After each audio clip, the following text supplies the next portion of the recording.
विज्ञान का मदद हो जाएगा। देखिए हम लोग चैप्टर फर्स्ट में फिजिक्स की बात कर रहे हैं। जो फिजिक्स में प्रकाश का परावर्तन है, ठीक है। तो इसको थोड़ा सा चैप्टर 1 में और 2 में ध्यान से सुन करके ही आप जवाब देंगे, क्योंकि इसमें थोड़ा सा कंफ्यूजन वाला क्वेश्चन भी रहता है, जो कि हमने आपका सारे दूर कर चुके हैं। फिर भी देखिएगा, ध्यान दीजिएगा, कहीं उलट पुलट न कर दीजिएगा। चलिए, समतल दर्पण द्वारा बना प्रतिबिंब होता है परावर्तन का कोण होता है परावर्तित किरण और दर्पण की सतह पर खींचे गए कोण परावर्तन कोण होता है। अब देखिए, प्रकाश के परावर्तन के कितने नियम हैं? 2। किस दर्पण द्वारा किसी वस्तु का वास्तविक प्रतिबिंब मिल सकता है? समतल दर्पण द्वारा। किस दर्पण द्वारा किसी वस्तु का आभासी प्रतिबिंब प्राप्त किया जा सकता है? समतल दर्पण, अवतल दर्पण, उत्तल दर्पण, तीनों दर्पणों के द्वारा नहीं। कि वस्तु से छोटा और आभासी प्रतिबिंब किस दर्पण से प्राप्त होता है? उत्तल दर्पण से। किससे? किसके द्वारा एक बिंदु स्रोत से समांतर किरण पुंज मिल सकती है? अवतल दर्पण। कहाँ पर स्थित होने से वस्तु का प्रतिबिंब अवतल दर्पण के फोकस पर बनता है? अवतल दर्पण की फोकस दूरी उसकी वक्रता त्रिज्या की क्या होती है? एक अवतल दर्पण में वस्तु की स्थिति फोकस और ध्रुव के बीच हो तो प्राप्त प्रतिबिंब का कैसा होगा? किसी अवतल दर्पण द्वारा आभासी सीधा और आवर्धित प्रतिबिंब तब बनता है जब वस्तु की स्थिति होती है दर्पण के ध्रुव और उसके फोकस के बीच। मोटर गाड़ी के चालक के सामने क्या लगा रहता है? दर्पण। अब उत्तल दर्पण द्वारा बना प्रतिबिंब होता है काल्पनिक और सीधा। कैसा होता है? होता है। उत्तल दर्पण द्वारा बना प्रतिबिंब कैसा होता है? हमेशा सीधा होता है। दाढ़ी बनाने में किस प्रकार के दर्पण का उपयोग किया जाता है? उत्तल दर्पण का। एक दर्पण से किसी भी दूरी पर रखी एक वस्तु का सीधा प्रतिबिंब ही प्राप्त होता है। दर्पण कैसा हो सकता है? संबंध m बराबर r/2 किसके लिए सत्य होता है? एक गोलीय दर्पण द्वारा बने प्रतिबिंब का आवर्धन m ऋणात्मक है। अर्थ है उल्टा प्रतिबिंब उल्टा। प्रकाश किसमें चलता है? यदि किसी दर्पण द्वारा बने प्रतिबिंब का आकार हमेशा वस्तु के आकार के बराबर हो तो दर्पण क्या होगा? किस प्रतिबिंब को पर्दे पर प्राप्त किया जा सकता है? किसी दर्पण में आपतन कोण हमेशा किस कोण के बराबर होता है? मूल्य दर्पण के ध्रुव से फोकस की दूरी को क्या कहते हैं? दर्पण की वक्रता त्रिज्या उसकी फोकस दूरी की क्या होती है? किस दर्पण में वास्तविक और आभासी दोनों प्रकार के प्रतिबिंब बनते हैं? उत्तल दर्पण द्वारा वास्तविक वस्तु से केवल कैसी प्रतिबिंब ही बनते हैं? जब कोई किरण दर्पण के फोकस की दिशा में आपतित होती है तो वह परावर्तन के बाद दर्पण के मुख्य अक्ष के कहाँ निकलती है? निर्देशांक चिन्ह परिपाटी के अनुसार आपतित प्रकाश की दिशा में मापी गई सभी दूरियां क्या होती है? सभी दूरियां गोलीय दर्पण की किससे मापी जाती है? किससे? ध्रुव से। निर्देशांक चिन्ह परिपाटी के अनुसार अवतल दर्पण की फोकस दूरी कैसी होती है? प्रतिबिंब की ऊंचाई और वस्तु की ऊंचाई के अनुपात को क्या कहते हैं? आवर्धन। आवर्धन का धनात्मक मान किस प्रतिबिंब को इंगित करता है? प्रतिबिंब को। सौर ऊर्जा को संचित करने के लिए किस दर्पण का उपयोग किया जाता है? अच्छा ठीक है, आप मौखिक ही कीजिएगा। 32 सेंटीमीटर वक्रता त्रिज्या वाले अब उत्तल दर्पण की फोकस दूरी कितना होगा? क्योंकि अब बराबर r/2 होता है ना, तो 32/2 कितना हो गया? 16। एक बिंदु वस्तु का वास्तविक प्रतिबिंब बन सकता है केवल एक किस दर्पण में? अवतल दर्पण में। किस दर्पण में? अवतल दर्पण में। अब लेसन 2 की बात आती है, जो है प्रकाश का अपवर्तन। इसकी बात करते हैं हम लोग।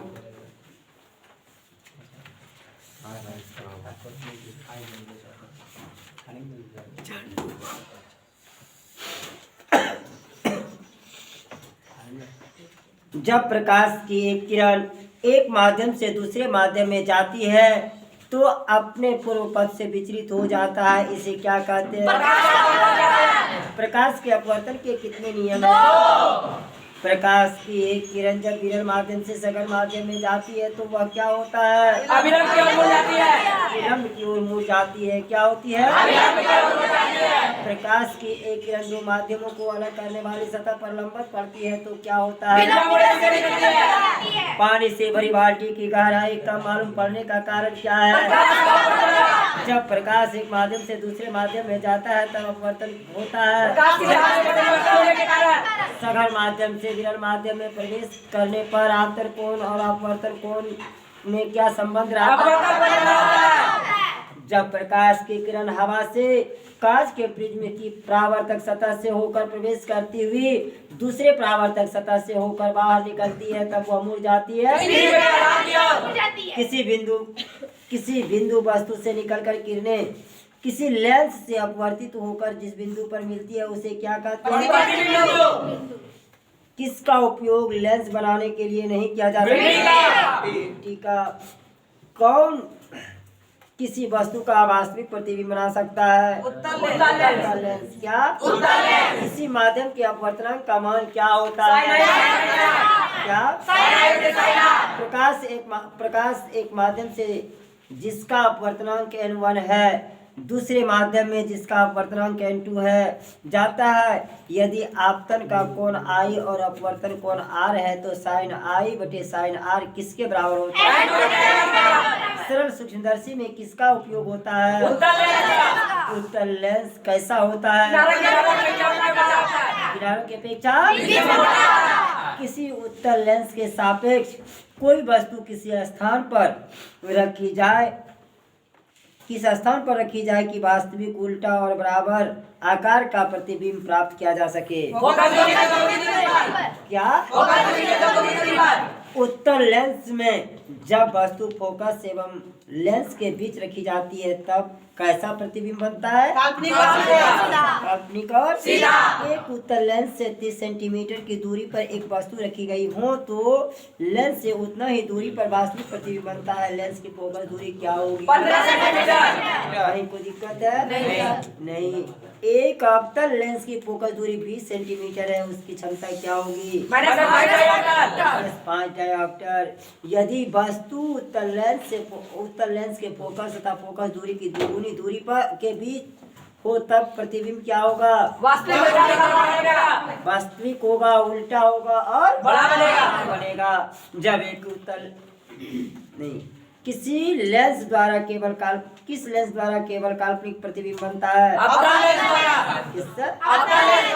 अच्छा, किसी उत्तल लेंस की फोकस दूरी 25 सेंटीमीटर है तो उसकी क्षमता क्या होगी? 4 डायोप्टर। नहीं। अच्छा चलिए, किसी शब्दकोश के छोटे छोटे अक्षरों को पढ़ने के लिए कौन उपयुक्त होगा? 5 सेंटीमीटर फोकस दूरी क्या? एक गोलीय दर्पण तथा एक पतले लेंस दोनों की ही फोकस दूरी -15 सेंटीमीटर है। दोनों संबंधी कैसा होगा? पानी में तैरती हुई मछलियाँ अपनी वास्तविक स्थिति से क्या दिखाई पड़ती है? किसमें प्रकाश की चाल सबसे अधिक होती है? जब प्रकाश की किरण कांच से वायु में जाती है तो वह कांच से दूर हट जाती है। जब प्रकाश की किरण सघन माध्यम से विरल माध्यम में जाती है तब अपवर्तन कोण से क्या होता है? जब अपवर्तन कोण 0 डिग्री है तो अपवर्तन कोण कितना होगा? एक लेंस के दोनों सतहों के वक्रता केंद्र को मिलाने वाली रेखा को क्या कहते हैं? क्या? मुख्य अक्ष। उत्तल लेंस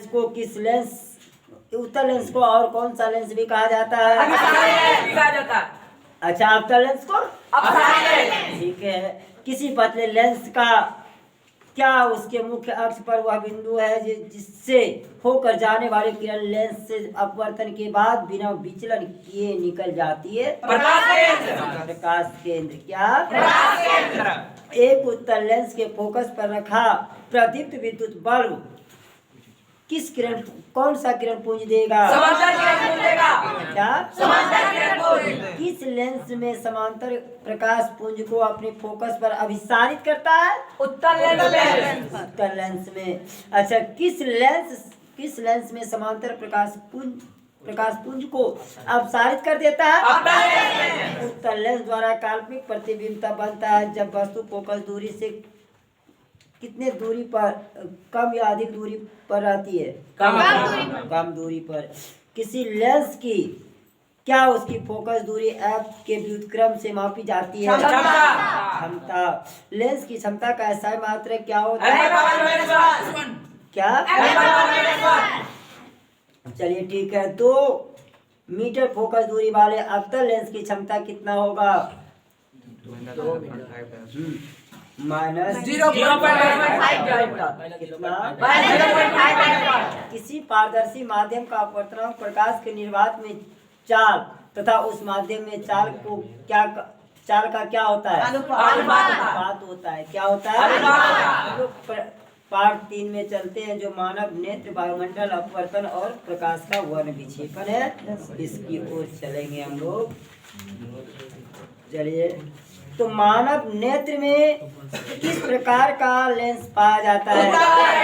क्या? किस वस्तु का प्रतिबिंब नेत्र के किस भाग पर बनता है? किसी वस्तु का प्रतिबिंब नेत्र के किस भाग पर बनता है? नेत्र के रेटिना पर किसी वस्तु का कैसा प्रतिबिंब बनता है? सामान्य दृष्टि वाले युवक के लिए स्पष्ट दृष्टि की न्यूनतम दूरी कितनी होती है? सामान्य नेत्र अधिकतम कितनी दूरी तक की वस्तु को साफ साफ देख सकता है? एक स्वस्थ आंख के लिए दूर बिंदु होता है। आंख अपने लेंस की फोकस दूरी को बदलकर दूर या निकट की वस्तु को साफ साफ देख सकता है। आंख की इस गुण को क्या कहते हैं? क्या? विभिन्न दूरियों पर की वस्तुओं के प्रतिबिंब को फोकस करने के लिए आंख के लेंस की फोकस दूरी किसके द्वारा परिवर्तित होता है?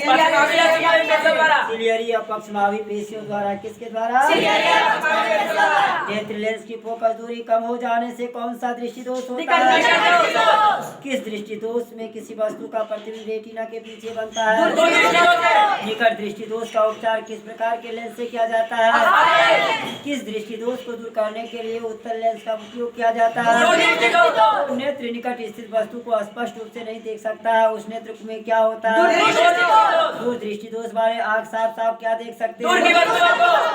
दूर दृष्टि दोष का उपचार किस प्रकार के लेंस से किया जाता है? स्पेक्ट्रम प्राप्त करने के लिए किसका उपयोग होता है?